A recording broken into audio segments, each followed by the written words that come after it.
This episode tackles an important question in the industry. How much money does the music industry make on a regular basis?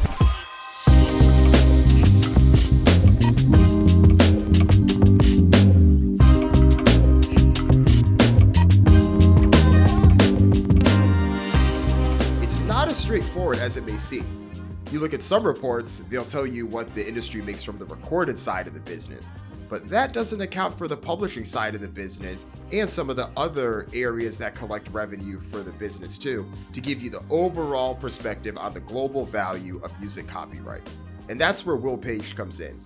He's been a guest on this podcast before. He's a former chief economist from Spotify. He's the author of Pivot, Tarzan Economics, and other books. And he broke this down in the annual report that he's been putting out since 2014 on the global value of this copyright. And this year, he puts that number at $41.5 billion. This is the first year that that number has a 4 at the beginning. So we talk about why.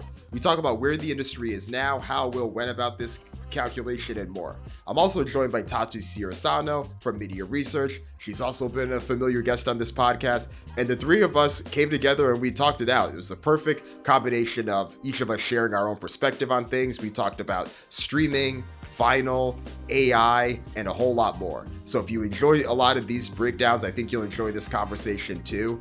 And it's also important that people see and realize how big this industry is and how much bigger it's going to continue to get. So listen up, and I hope you enjoy this one. All right, today we have the dream team with us. The Brain Trust is here. We have Will Page, who is Bird of the Midnight Oil, to join us on this one. And we also have Tati Cirisano from MIDiA Research. Welcome, both of you. This is exciting. Thanks, Dan. Great to be part of this three-way conversation.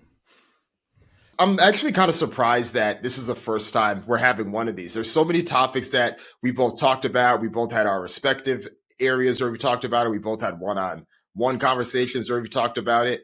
And Will, I do have to give you credit because I feel like this annual piece that you put out is a cornerstone. It's a good opportunity to talk about it. Each time you put it out, it ties in a lot of the topics that we've talked about, both on and off record, topics that both Tati and I have talked about as well. So thank you for releasing it. Is it the 9th straight year that you've done this? Because you started in 2014 and now it's 2023, right? Yeah, coming up for a decade, by which point it may have doubled. But yeah, it's important because you come out of the back cave after doing this work for a whole month. You present it. You don't know whether it's going to get lost in the long grass or hit the headlines. But to have both of you on this show, not just what makes Trapital so unique, but especially Lady T on this show, is to get a pulse behind all of this. Like, it's great talking numbers, rows and columns, but at the end of the day, it's artists and songwriters we're actually digging into here. And I want to get that perspective from this work as well. So I'm grateful that we've got 3 brains on the case as opposed to just one. So 9 years in, the first time you put it out, I'm sure part of this is you seeing this discrepancy, seeing an opportunity. From a high level, people that are listening at this point based on the intro know that you see there are different areas and different sources that are capturing the amount of revenue that this industry is generating and the overall value of copyright. You're bringing it together. I'm sure the first time you did it, there was some intrigue to see, okay, what's the response going to be like beyond just the headlines, hopefully seeing some tangible output. But now you're doing this 9 years in a row. I'm sure there's likely some value that you see on the other side, but what are those things? What are the things that keep you going with this? What are the things that make you see, yes, this is worth me going up in a bit of a hole to drill down and make sure that this is as strong as it can be? In British politics, we're looking at Labour coming into power next year. And the former Labour Prime Minister, Tony Blair, used to say, education, education, education. That was his manifesto. And when I first did it, that was the motivation. I just love education. I love teaching, be it CEOs, be it students, be it high school kids. If you're going to enter this business, you're going to have to understand this business. And at the heart of Spotify back then in 2014, 2015, the frustration for me was we were always measuring our contribution to the business by doing some basic arithmetic.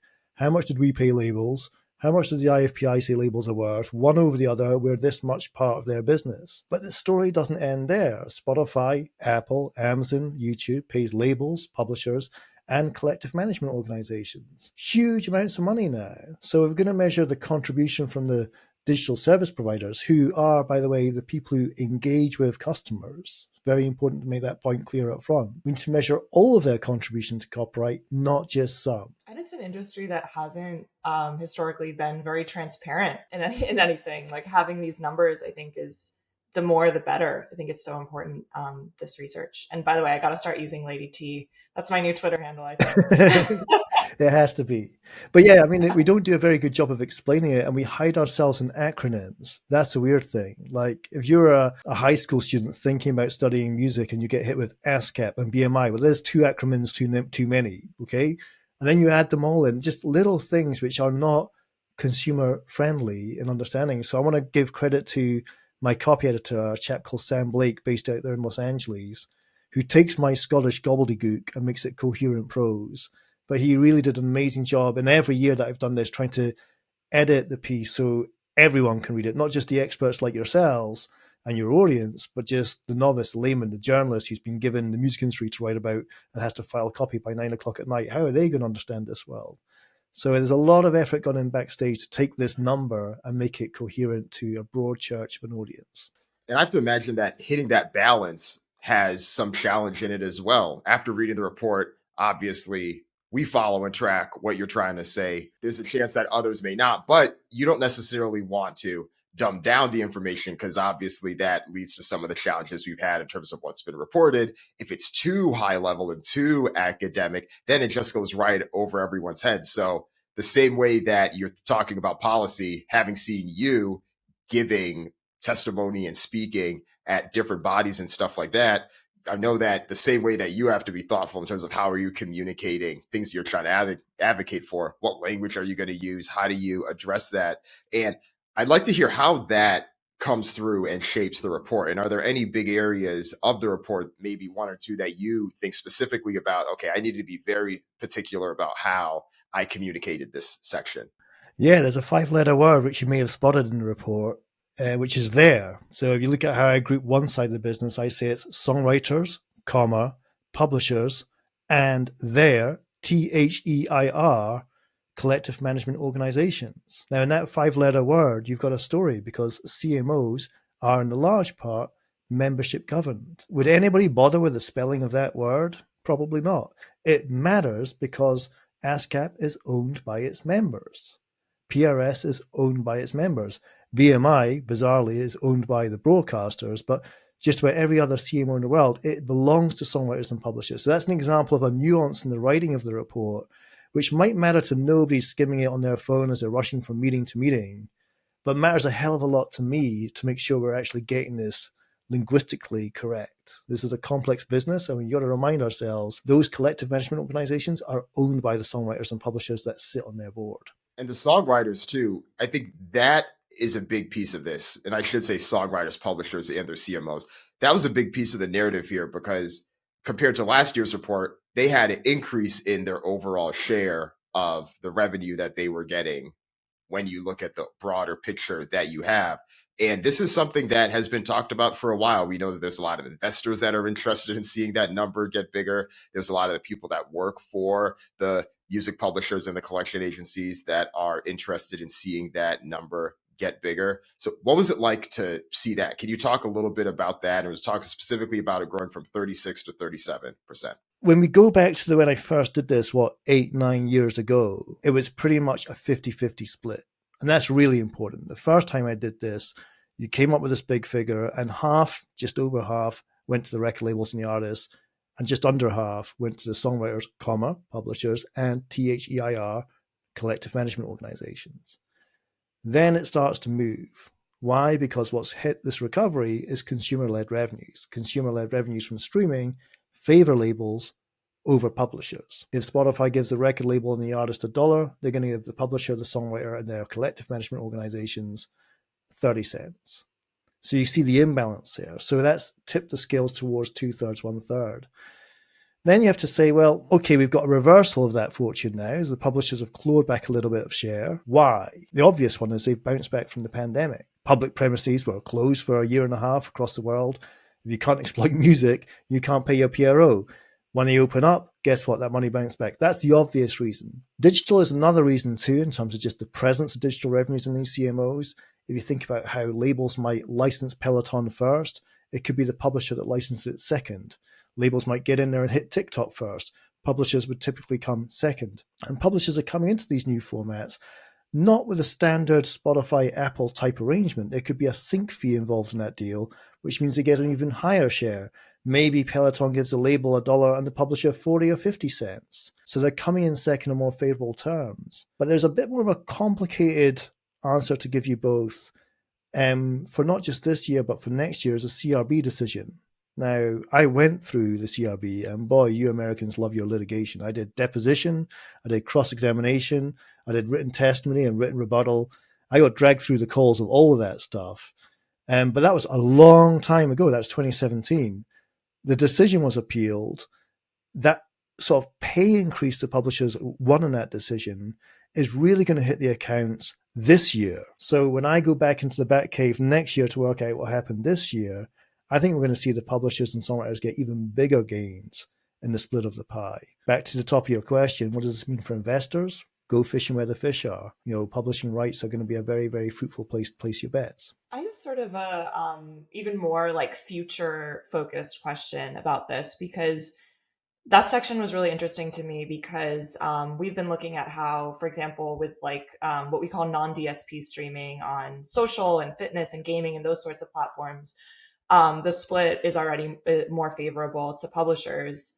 But then and that's like a very fast growing area of the business. But then you also start to think about all these other emerging use cases that seem to me like they'll also be a bit more favorable to the publisher. Like if we're in this world where everyone is sort of a creator, music has been more and more about repurposing something to make something new. Like my colleague Keith Jopling has written about music songs as mini industries today, because if you own the publishing, it doesn't matter if it's the original song or the cover or an interpolation that becomes the hit. And that's increasingly, I feel like, where the way that consumers engage with music is going. So sure, maybe this isn't going to be, a huge revolutionary thing where suddenly publishers get a way bigger share, but I'm wondering like if that will also continue to tip the scales a little bit more back towards publishing. Yes, and I'm not just saying this as you're on the show, but I think this is where MIDiA deserve credit for doing more homework than most.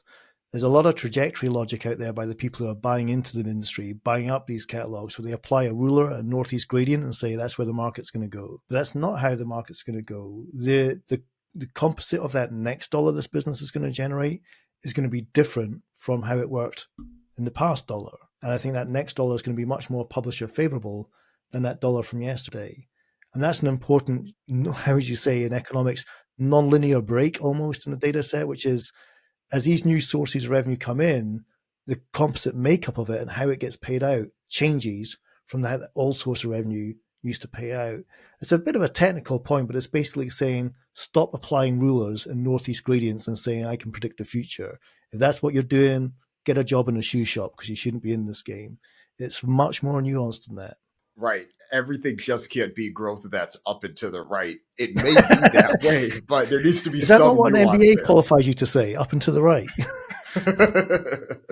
It's like that WeWork chart, the one where that from the pitch deck where the arrow just goes up and up and up. That's now infamous given the fact that the company filed for bankruptcy. But my favorite one was somebody who worked in the live music industry, I should say. Came up to me and said, Will, what you're doing with economics at Spotify is amazing. It's digestible. It's understandable. It's really clear, that data science pioneering work. But let me tell you how it works in my world. You give me one bar that's bigger than another bar, and I can sell the shit out of it. I was like, okay. So it all comes down to bar charts. Up and to the right in bar charts. One question I do have, though, this is about the relationship between the songwriters, the publishers, and that share, and the record label side. I think there's a few things that happened with the shift, and we've talked about this on past episodes, but one of the reasons that those two sides were much more equal when you first did this analysis is because streaming was a much smaller share of the pie, and physical/digital downloads were still the largest bucket of revenue, at least from what comes into the industry. Now it's flipped where streaming is a much larger piece of that, and that's a lot of the piece. But the other thing I think we've seen over the past 20 years is a lot of the major labels have acquired a lot of the publishers too. So even with some of those considerations there, I do wonder that, yes, we're seeing the pie shift and we're seeing the growth for the publisher side. As you and Tati mentioned, there's a number of tailwinds in this direction that may continue to see that grow. But is there a ceiling that exists just because of the nature of one of these organizations owning the other? Well, we had a 3-year inquiry in the UK into music streaming economics. That question was front and center of a CMA investigation, and they argued no. So we've been dragged over the coals on this one, and the conclusion was there was not, how would you say, a distorted market through the ownership of these companies. That's important because I could argue the opposite, but I'm not the CMA and I didn't spend a year investigating this market. I think the other thing to remember is, yes, it does look lopsided when we think about streaming, but one thing I bring into this year's report is a quick lesson in history. I'll use round numbers, but if you think about a download, a publisher got 8% of that revenue in the UK at least. In streaming, they're getting 16%. So as the market's changed, it's changed in their favor, vis-a-vis the good old days. And something I really want to tackle in this year's report was to hit nostalgia on the head and give it a TKO blow like Joe Frazier did to Muhammad Ali. Like, absolutely knock this out. If you go back to 2001, how much were publishers seeing from the consumer revenues generated by selling CDs, the occasional CD or vinyl on top? That's about 2.5 billion. And if you look at it today, they're getting well over 5 billion.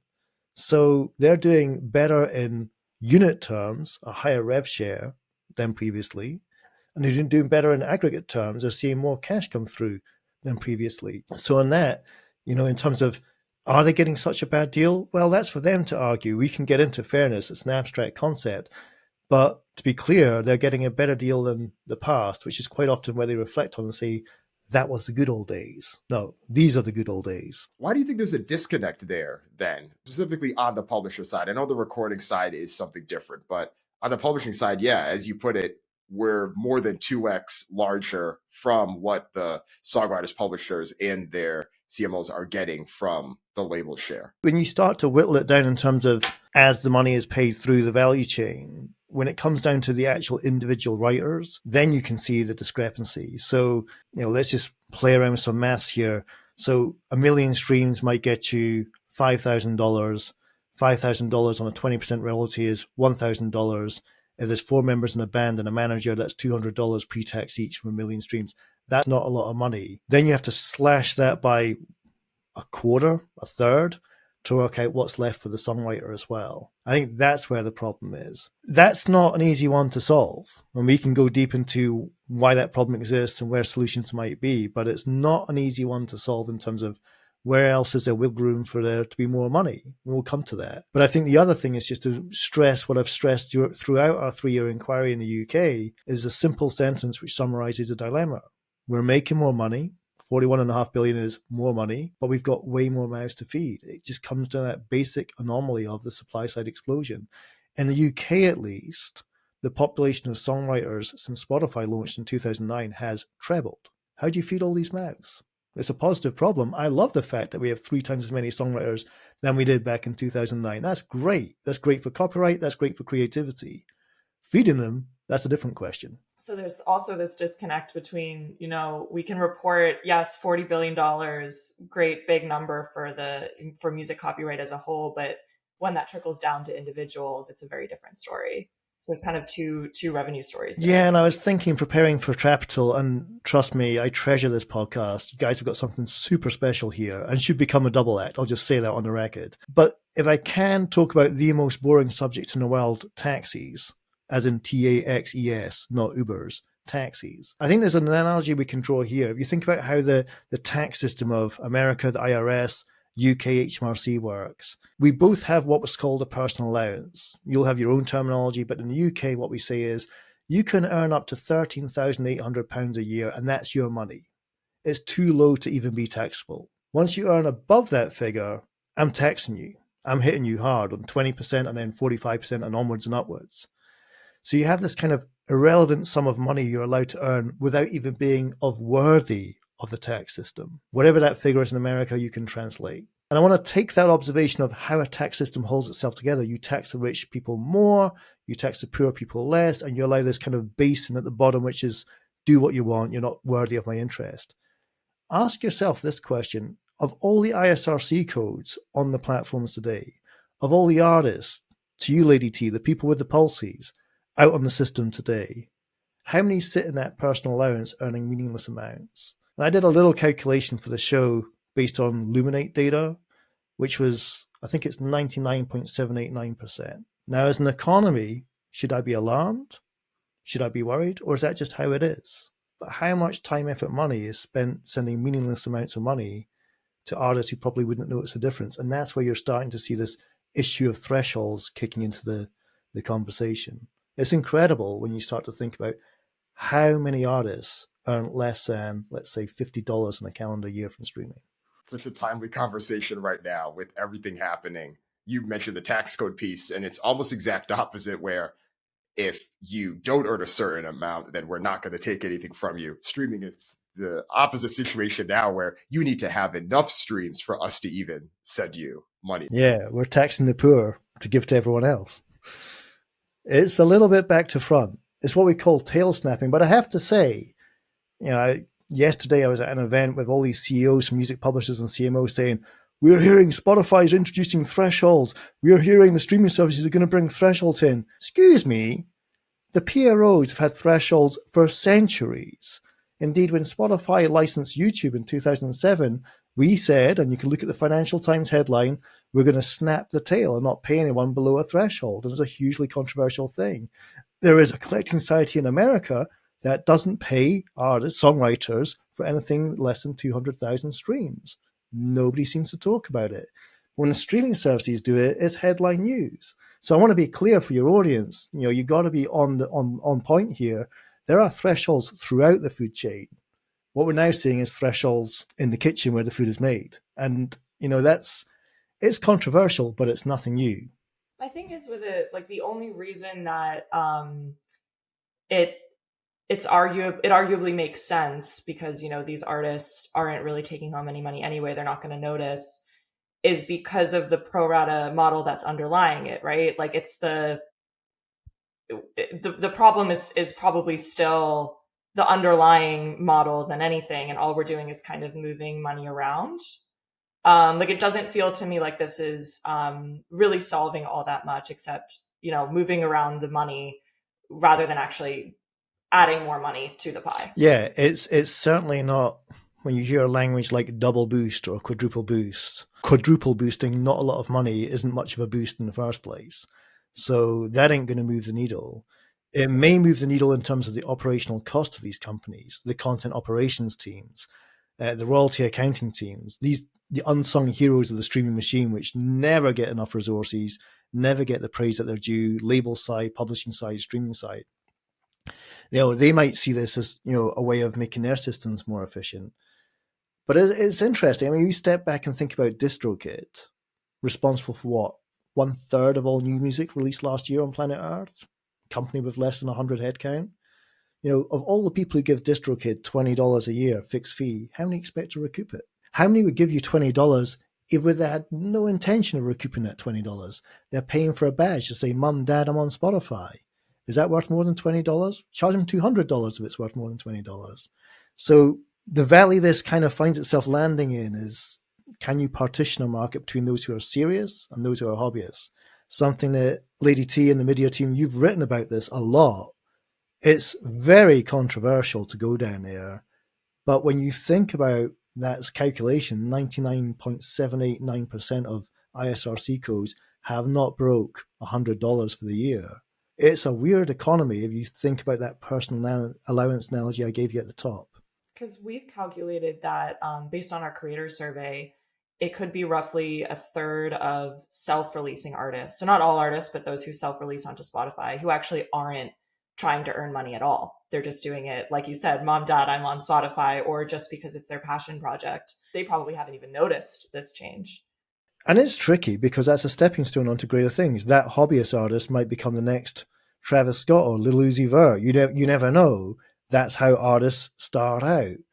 And to apply rules that discriminate upon those artists is, for me, it's a little bit touch and go. I mean, if you think about one of the proposals that are out there, I'm not going to name any names here, but the one thing that penalizes is an unknown artist who gets lucky on a playlist. Is that fair?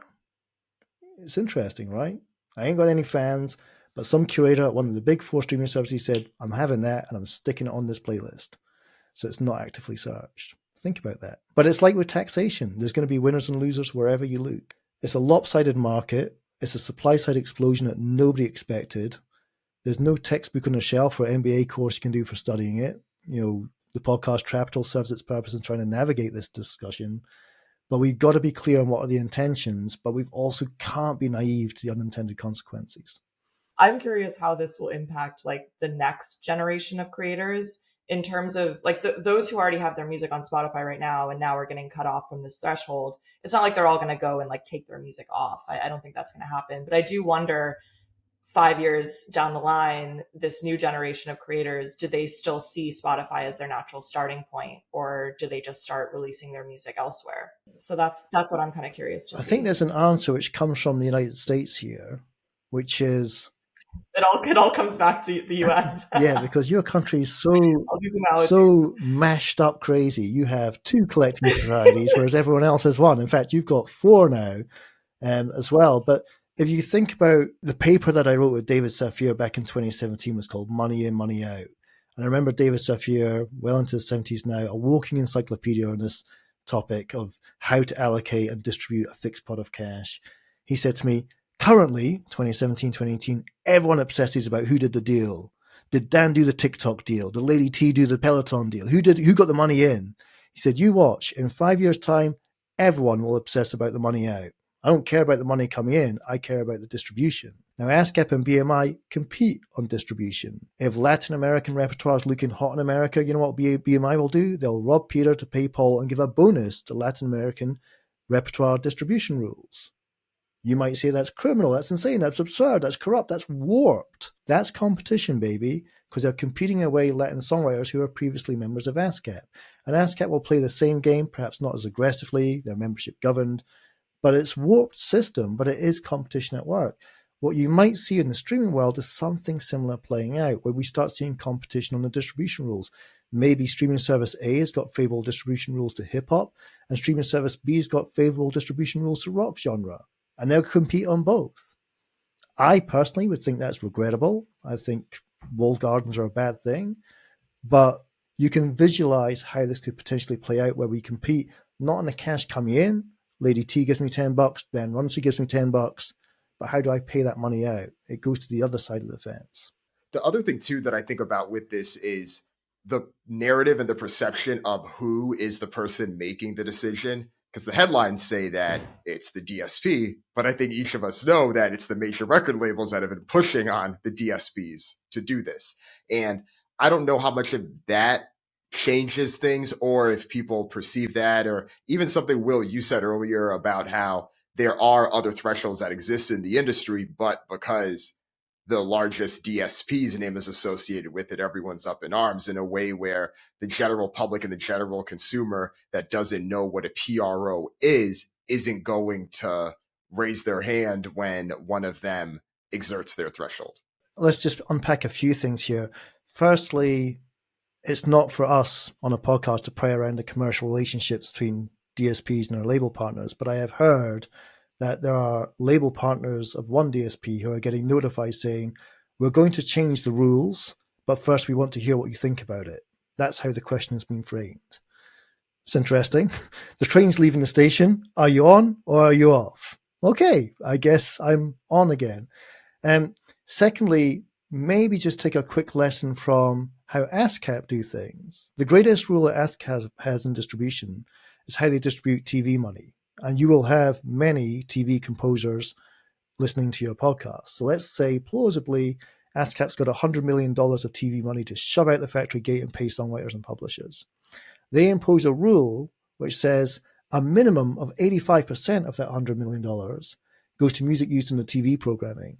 Therefore, a maximum of 15% goes to music used in the commercials. And you can see what they deem as fair there. They're saying, I don't want TV commercials to pollute the value of music used in the OC or Grey's Anatomy or whatever the show is you're watching. Now, that's their rule. decided by a membership-governed board. Now, if Dan's a TV commercial composer and you're looking at rules saying, damn, I'm getting shortchanged here, I should have got 20% of that pot, not just 15. You know what Dan does? He gets himself voted onto the board of ASCAP and campaigns for a change in the distribution of the rules. Democracy in action? Come on in. So that is one way of thinking about rule setting. The third and final example to this question, and it's a really important question. This is a real-time question. These things are happening right now inside the boardrooms of these companies. So let's hit it hard, is to think about one model which I discussed with you last time, Dan, which is duration. So in the UK, the BBC gives a big fat check to PRS and PPL to pay the labels and the artists and the songwriters and the publishers. Those bodies then apply duration to the distribution of that money. The BBC has no idea that it's paying Bohemian Rhapsody twice what they pay You're My Best Friend because it lasts twice as long. They just gave a check, but they gave the log sheets, the data, to allocate that check differently. So they're agnostic to these rules. Let's say Spotify's agnostic to these rules, or Apple Music's agnostic to these rules, but they give the data so the rights aggregator, the label, the publisher, the fuga, whoever, can distribute that sum of cash differently. And that's a really important distinction of who's setting the rules and who's applying the rules. It's not always the case that it's the consumer-facing property, the streaming service that does it. It could be somebody in between. I do want to dig into some of the other insightful things you have in this report here. And I want to talk about vinyl, because that was a big piece of the report as well. You cited Travis Scott, Utopia, and that album and the many vinyl sales that had. We obviously 311,000. 311,000. The tour's yet to kick in. Which is so impressive. We've seen that. We've seen Taylor Swift re-releasing vinyls from albums that came out almost 10 years ago, and that continuing to push. And you think this both is going to... doing different versions as well. Both with different versions, different colors, different covers. Versioning is kicking in on vinyl now. So where does this continue to go? What do you see for the future of vinyl? I name-checked the company Pressing Business, which was working on Travis Scott, and I got a fairly unique insight into how that project went down. And again, I don't want to pick winners here. There are many other usual suspects in the vinyl production space, but I can talk coherently and qualified to talk about what Pressing Business are doing. Bill Heim, H-E-I-M, legend of the business, has been in this business since the 70s, set up ADA, knows the ropes. And he was looking at the vinyl production business. It's not easy to produce vinyl. It's not like you set up a factory and this stuff pours out the conveyor belt. It's a lot of expertise. So he set up a huge pressing plant in Poland with the expertise to take on that additional capacity and get the queue time for doing vinyl down. So for your audience who are planning vinyl releases to go out, perhaps queue time's 30, 40 days, it should be below 20, realistically. You're ready to go, go. We're going to put the album out next month and we want vinyl to go with it. We need to have that type of time frame to our conversation. But they've also solved one-stop shop distribution as well. So they can hit 7 regions on the planet with one phone call. Now, again, there'll be other players doing this too. I don't want to disrespect anyone else in the vinyl production space, but that level of fluidity, if you're a US label, Travis Scott, you want to do vinyl out of Poland and you can hit Britain without Brexit issues. You can hit America without customs issues. You can hit Latin America without taxation issues. I mean, we can talk about capacity. You've done that on many previous podcasts. I'm talking about bureaucracy. What I'm seeing now as the vinyl production space is it's leapfrogging the bureaucracy that previously held this format back as well. So I think I put some terrible pun about vinyl ain't going to stop spinning anytime soon. I apologize. It was my bad day. But it really is. Like, the more you break down the production capacity barriers, the more you break down the bureaucracy barriers. Like getting vinyl from Europe into Britain post-Brexit, that stuff is hard. No American label or manager wants to deal with that. We're getting around that now. So I really do mean there's going to be a supply-side expansion in what we can do in vinyl. And we got to start thinking about it more. You got 1 million fans streaming your song for like a month, 2 months, 3 months, a new album. You get 18,000 to buy the record. You're netting off the same. Easily. I am wondering what you're thinking though on the like what's driving the demand side for this as well, because one of the thoughts that I had reading this, and I know others share it, is are people buying vinyl these days because they're playing it, or are they buying it kind of as a merchandise item, like something to put up in their home? Well, we know, at least in the UK, and it's been consistent, anecdotal survey, 60-ish% of the vinyl buyers don't own a record player. And of those who do, and this is where it gets really important, so that 40%, how many have bothered to open the record? Maybe half. So that takes us to the point where 80% of what's being sold isn't being consumed, which, by the way, is how the book industry works. The book industry works off a rule of thumb that 80% of books that are sold are not consumed by the reader. They're a gift. They sit on a glass table. They get dusty on this shelf here. I look at the shelf of books in my office. I ain't read 80% of them. I bought that book so I could pretend to be as clever as my brother and sisters. I'm going to read it. It's too hard. So there is a long history of selling content that's not there for its consumption. It's fallen into that bucket. But I do also look at sort of the merchandise angle. I think there's something in that too, which is if you're willing to spend £65 on a weekend tour t-shirt at the London Stadium, £65, that's half a year of Orwell's music on a streaming service, £65. Then how much are you willing to give for a vinyl record? 50 could be the new sweet spot. It seems to be going that way. Travis has done 311,000 times $50, and it only costs $6 to make. Yeah. And I also wonder if this says anything about like Gen Z wanting to have some experience of owning music that they have never had. Because I don't think that, like, say that you sold the vinyl, a version of this that wasn't actually a vinyl record, like maybe it's some sort of poster or like something that would be more along the merchandise lines and didn't actually contain the music itself. I don't think it would sell in the same way. Like I think there is maybe something there about like Gen Z grew up in an age where there was no concept of ownership of music, and maybe this is something that people crave. I think you're onto something, T-Bug, and here's a way of adding it together. Maybe it's Gen Z wanting to own something that we use the acronym BOMAD, Bank of Mum and Dad. Maybe it's Gen Z wanting to own something that BOMAD approves of. So I want to buy a t-shirt. That's a rip-off. You can't pay that for a t-shirt. Can I get the vinyl record? Oh, I love the idea of vinyl records in our house. Go on, take my credit card, go to the races and buy it. Maybe it's something like that too. But also, I mean, I remember when we first did the podcast, Dan, and we talked about intimacy a lot. Maybe holding that thing is just a way of getting intimacy that pressing a glass screen for 285 milliseconds does not. And people are craving for that too. Harry Styles, I think a third of his income on the first month of release was Orange Gatefold vinyl records. I don't think any of them have been opened. I have vinyl records sitting over there that I have not played, that I just have, but it's special to me to have them. Yeah. So, and I do have a record player for the record. Does it have a needle, and does it spin at 33 1/3? Is it a functional record player? It is functional, and it does not look like a suitcase. Tell you a funny story. It's not one of those Urban Outfitters. No, it is a real record player. I got two Technic 1210s that I blagged off Edinburgh University because I persuaded the university in the late 90s, revealing my age here. They were refurbishing the University Union, and I said, "You giving this union a paint job?" "Aye, we're going to paint the union." I said, "Well, you're going to have to replace your equipment." "What do you mean?" "Well, you have to replace your Technics every year. Everyone knows that." "Really?" "All right, well, what do you do them?" "I'll take them off you." So I got these 1210s for free. They're still the same 1210s today. Then I got them repaired. I didn't know that you could open 1210 turntables. You can open them up. And the repair shop opened them up and he found drugs, condoms, all £20 banknotes. And that's obviously where DJs stash their kit, right? Inside the turntables. So it's not just record players they're useful for. They're also useful for smuggling drugs. I shouldn't say that on a podcast. Wow. I've learned so much on Trapital. I don't know if those drugs would have worked. They must have been like 30 years old drugs by now, but we found them. Amazing. See, well, this is what you bring to the podcast. Who else could have spoken about the constraints of vinyl and then have it lead to smuggling drugs through record players? You're a DJ, you're on the road, you got to keep busy. Makes sense. Hide it in your 1210s. Don't put it in your socks. They always leak there. Amazing.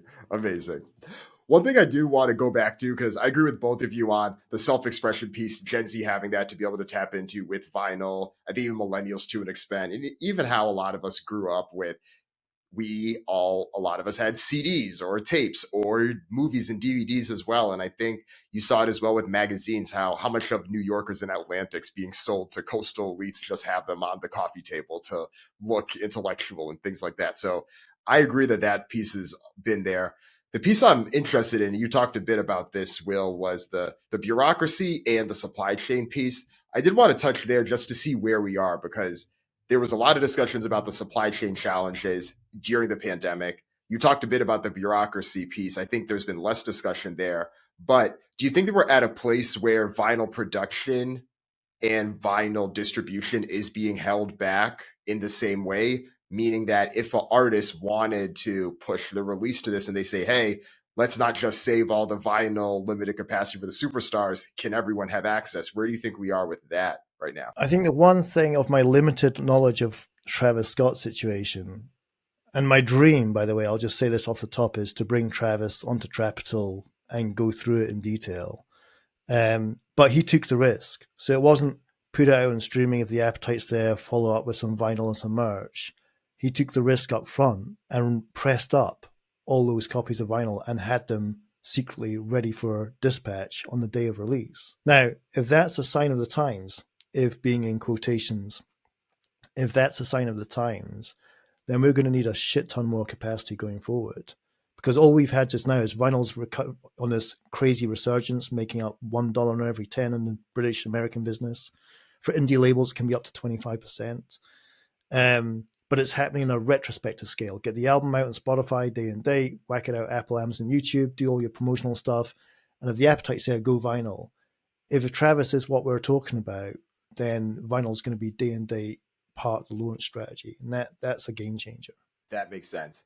Because I feel like looking at some of the pandemic sales numbers and how the top line number, which ties back to this conversation, the top line number is what gets so much of the attention. You break down the sales of Harry Styles, Harry's House, or Adele releasing 30, or even Taylor's albums. So much of that was vinyl. Travis Scott's another big one. So if more artists have the opportunity to experience that, and like you're saying with Travis, if they're willing to take the risk, maybe it's not 300 units, maybe it's 50K. We've seen artists like Tyler, the Creator, and I think even Kid Cudi has done stuff like that. So hopefully we see more of that being fronted, because clearly the demand is there.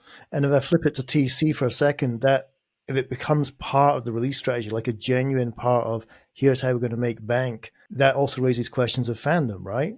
Which is, how many people do I think of my fan base, I've got X million followers on Spotify, are actually going to cough up $40, $50 for this stuff? It's also, it doesn't seem to gel with the way that so many artists release music today, where it's not like, you have your album ready not 6 months in advance and you make sure you get the pressings and whatever. It's their workshopping songs on social media, and they're like releasing things kind of off the cuff. Like, I'm interested in how that plays out. And maybe it's that continued focus on vinyl, or vinyl at least being part of the equation, is keeping music from just being a totally like no holds barred situation where people are releasing things without really a structure, because I think that the album has become more and more unstructured over time.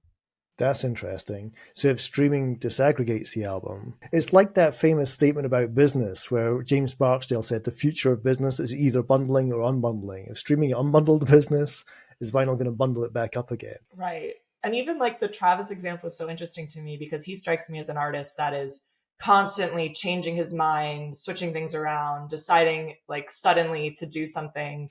It doesn't feel like there's that. He seems to thrive on not planning.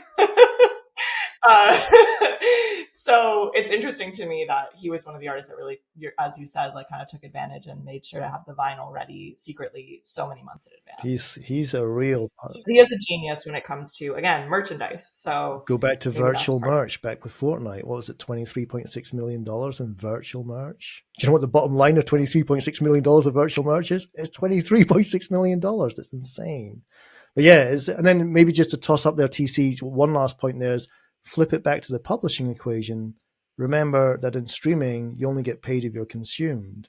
In vinyl, everyone gets paid equally. My favorite example is greatest vinyl record seller of all time, Saturday Night Fever. Track 21, Calypso Struck by Ralph McDonald, got the same mechanical royalty as Staying Alive by the Bee Gees.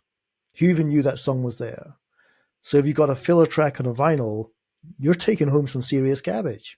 Travis Scott's also a really good example for this too, because you both mentioned how you need someone that's willing to take the risks. I'm going to put 300K vinyls out myself and see what happens. That risk happens. Great.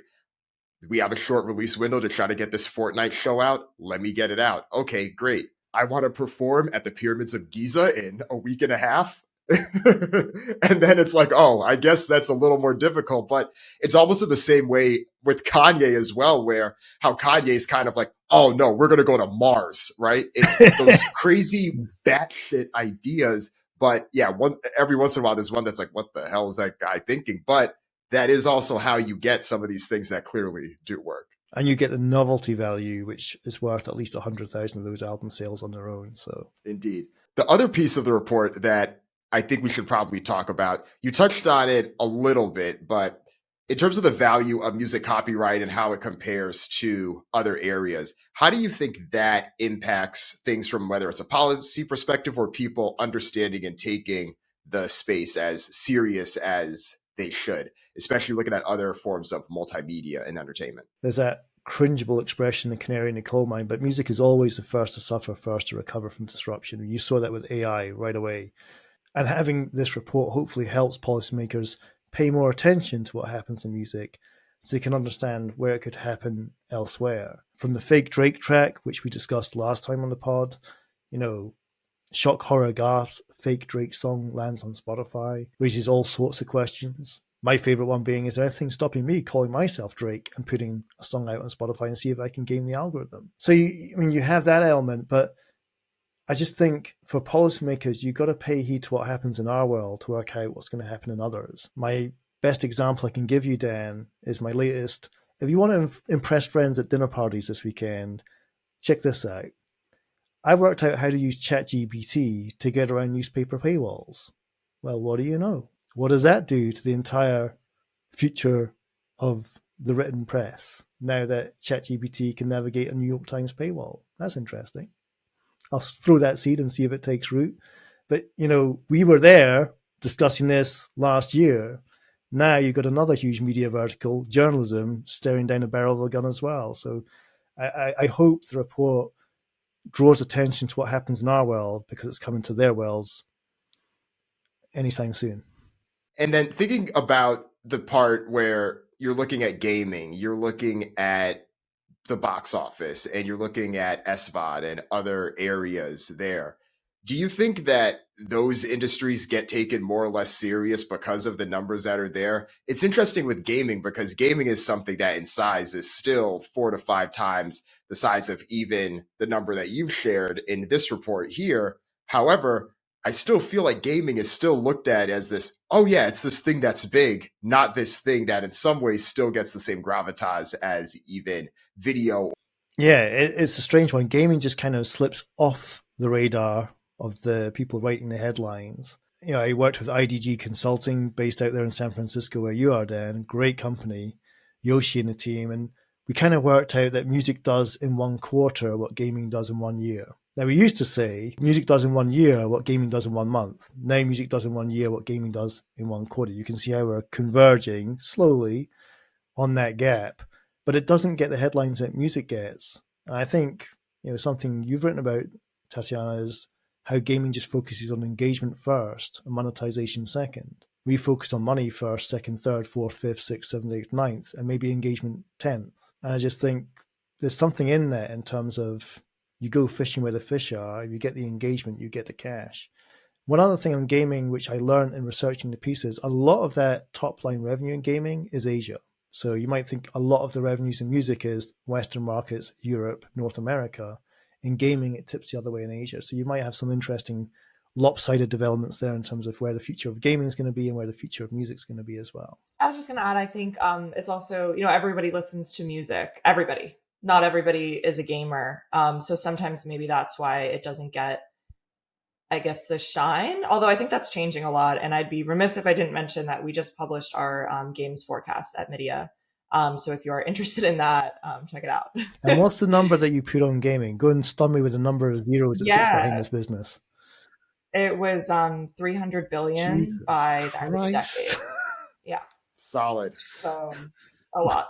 Well done, Will. You've done a great report that shows that we're chump change.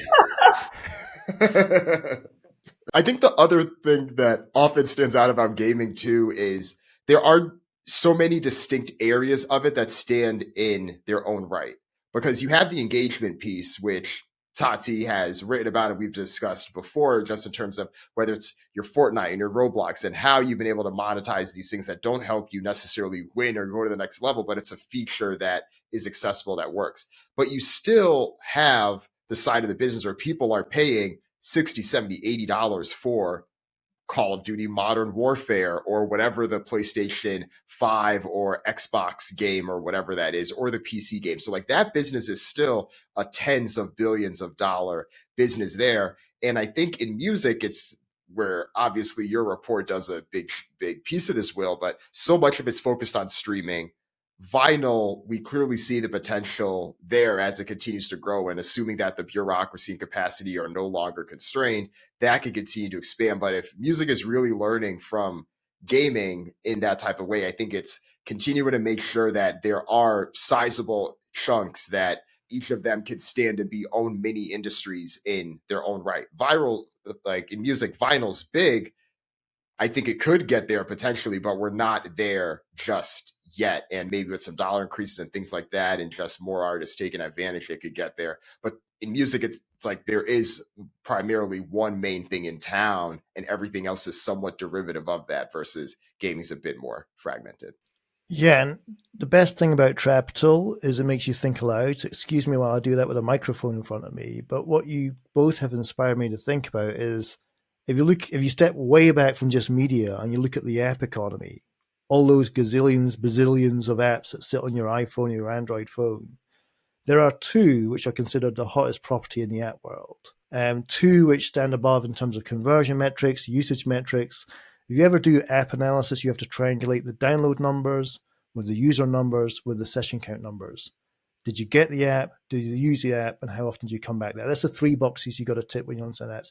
The two apps that stand above everything else that I've seen are Strava for running and Duolingo for language. And they both gamify their disciplines. Strava, you're sharing ones with your colleagues. You're sharing routes with strangers. Duolingo, it's championing you on league tables and seeing whether you want to beat that person that's above you.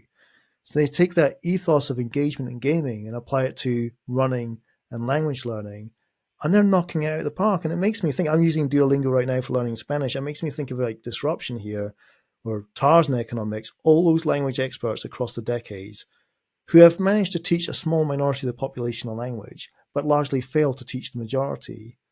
Duolingo comes off the blocks, endorses the ethos of gaming, and has got gazillions of people learning multiple languages tonight, right now. It's jaw-dropping, but it happens from the ethos of gaming. I'm on a league table tonight, and I want to get to number one in Spanish in my classes. Vamos, let's go. As soon as this podcast is down, I'm back into that Spanish language lesson.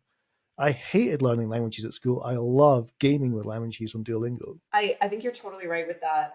The question for me is how to actually translate that ethos well with music, because with things like playing a game or learning a language or going on a run, it's sort of like inherently competitive. Like you want to do better and better. You want to beat other people. You want to win the game. But with music fandom, it's not really something that's inherently competitive. I mean, I guess maybe it could be if you want to be, you want to show that you're the biggest fan. But we've also seen that sometimes when you introduce competition to fan bases, it goes very awry. You end up just having fans get mad at the person who won the game, or if there's someone who's awarded the top fan, everybody suddenly hates them, and it sort of sows discord in the fan base. So I think definitely there's a way to apply those that ethos to music, and it's something that we've written about many, many times. But how to do that without sowing negativity in the music fan base is a question. Is it kind of an open question for me? Tati, what you're saying, if I hear you correctly, is if you try and introduce this gaming culture to music, you end up with a mosh pit. Love that interpretation. I'll give you two companies where it could happen, and I think you've had one of them on your show already, Dan. One is called Make It, MAYK.IT. They've spun out of YouTube and TikTok, and their basic ethos is, why is it that kids today don't think twice when it comes to making video content? 10-year-olds, 12-year-olds make video content all the time, but you have to think twice when it comes to making music content. They want to solve that. And then if you flip it over to Audio Shake and releasing the stems of songs, they've done some amazing stuff with Nina Simone recently, Jessica Powell, not to be confused with Jeremy Powell, who sets your interest rates. Jessica Powell, far more powerful. But what she's doing there, you might get competition in stems. There could be an avenue worth exploring there. Yeah, I think that's a great point. My remix beats Tati's hands down. Does it hell? Check this out. We'll have to find out.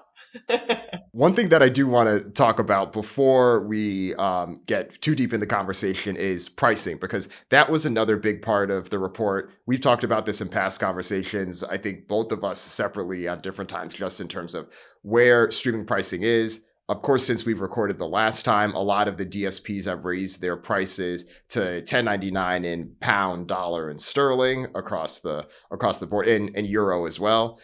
But I saw something interesting in Spotify's Q3 earnings that had said it had better than expected gross intake in markets that saw price increases. And this isn't to talk specifically about Spotify or one particular DSP, but I was a bit surprised because that didn't necessarily seem like a surprise. A lot of us thought that there was plenty of room to be able to continue to grow in terms of pricing, especially in the developed markets where streaming does have the highest prices right now.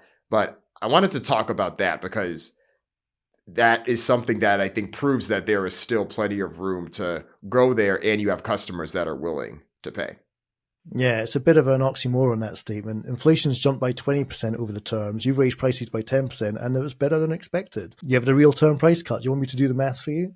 So, I mean, core to the report into the interpretation, we did a cheeky thing in the report, which was to take the 2001 price, which, as we announced on Trapital a year and a half ago in Spain, was devised to resemble a Blockbuster video rental card. I just love that story. And then we ripped inflation out to the present day. You can see how, it's ripped about a third of the value. Key to that is the commoditization of music. Rhapsody had 15,000 catalog tracks for $9.99. Spotify, Apple, they got 100 million tracks for $9.99. There's a lot more, and we're charging a lot less. What I wanted to get more into was a price per account user. So if there's 3 people on a family plan at $15 a month, that's a $5 each. I want to understand that. So in this attempt, what I did was I took the clock from 2016, where all 3 big streaming services had family plan in play in market.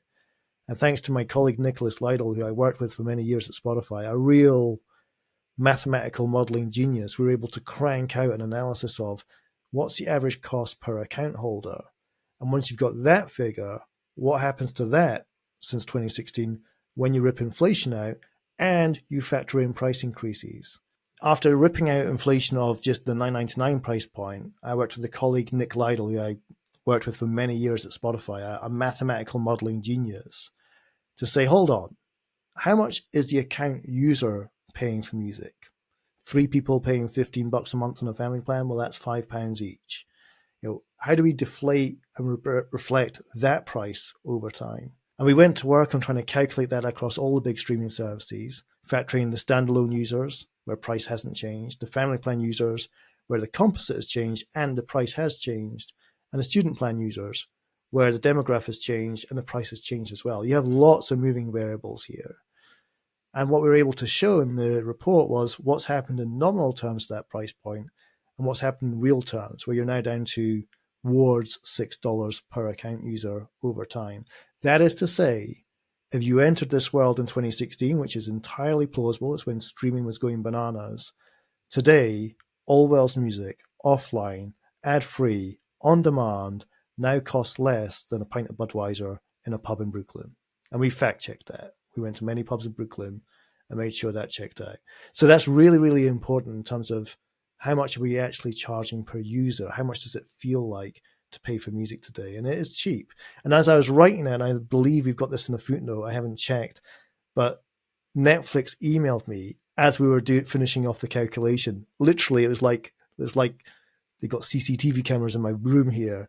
They emailed me saying, we're raising your price to $17.99 going forward next month. I started at $7.99, I'm now $17.99, and I use Netflix less. It's crazy how these 2 ships are passing each other in the night. And it's something that just continues to compound, right? We saw that Goldman Sachs report, Netflix revenue per hour streamed 4x higher than Spotify's. And that could even be higher now because that was released before the most recent price increases. Yeah. And in the report, I raised the issue of mental budgeting, which might sound a little bit geeky, but it simply says, do you, Lady T, Dan Runcie, at the start of the year, have in your head how much you're willing to spend on SVOD services, and have somewhere in your head, I ain't going to spend more than $1,000 on music this year? And if that is the case, if there is some sort of constraint, then those price increases by Netflix, by Disney Plus, by Amazon Prime, those price increases by Live Nation and Ticketmaster, they take away money that was previously on the table for music. And that's been happening for 22 years now. 22 years that we've been sitting flat and everyone else has been jacking their prices up. So how much wiggle room do you have left if the disposable income has already been spent on other media subscription goods?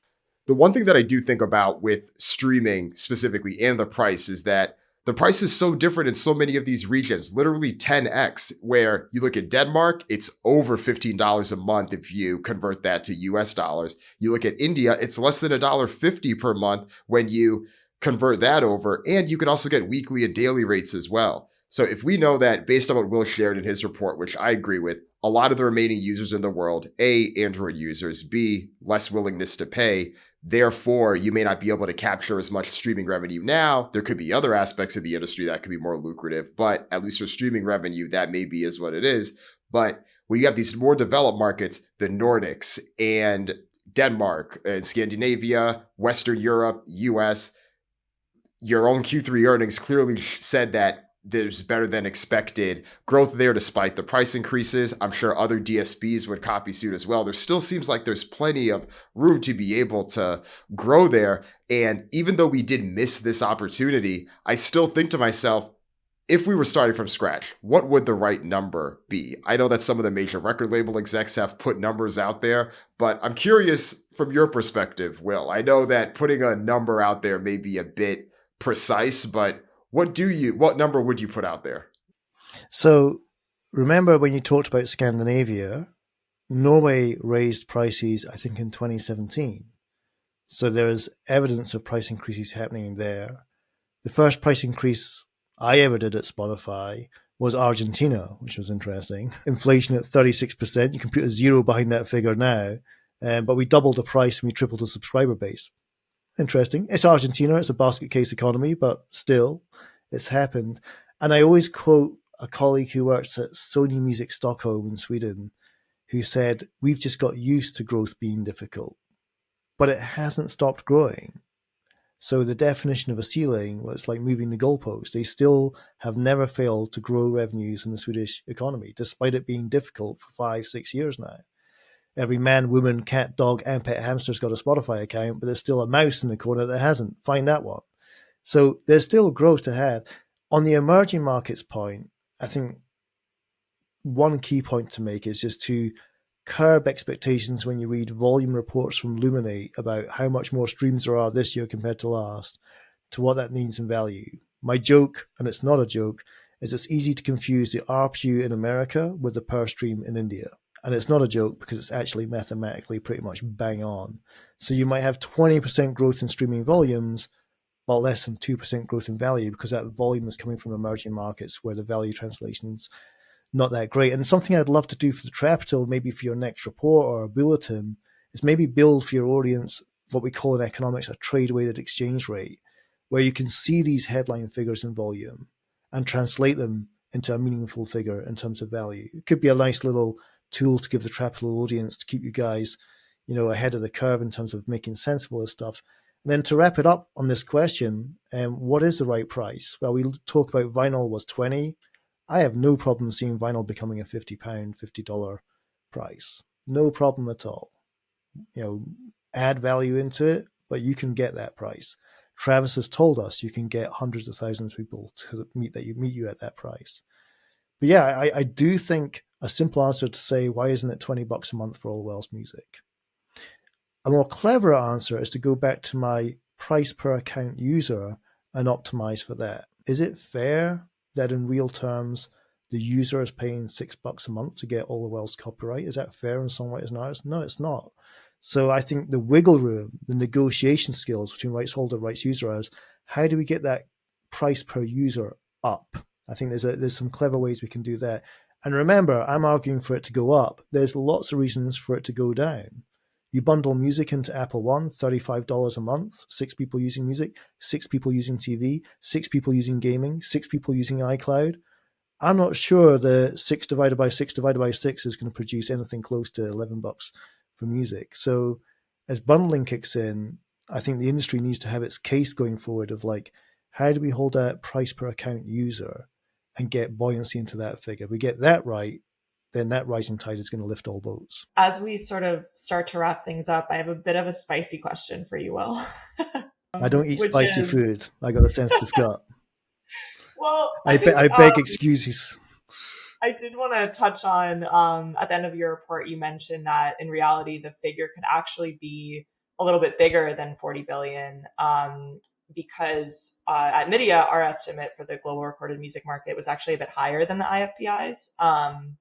And there's a couple of reasons for that. Our founder, Mark, is better to speak to this, but I know we kind of include some things that the IFPI doesn't report with DIY and different regions.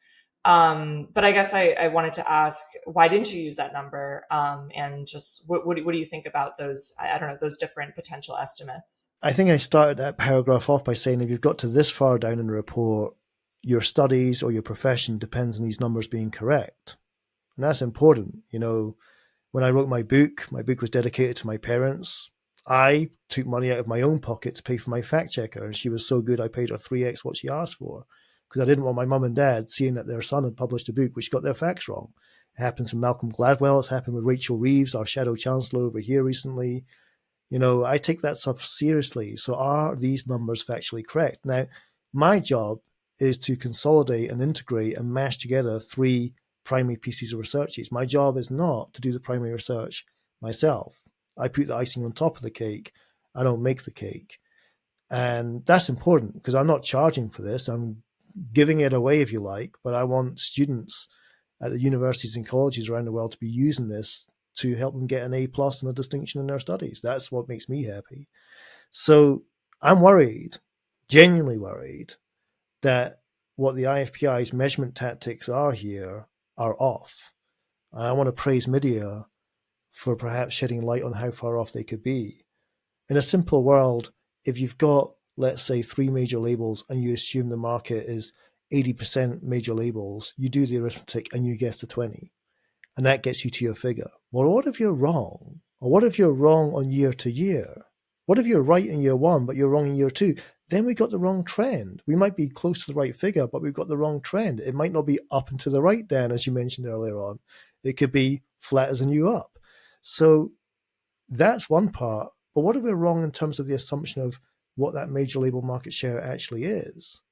I put the figure closer to 2/3, which puts MIDiA in the spotlight as being much closer to the truth than was previously perceived. And if that is true, then we do have a bit of a problem on our hands, because in a country like Canada, north of your border, we could be missing 150, 180 million Canadian dollars of revenue.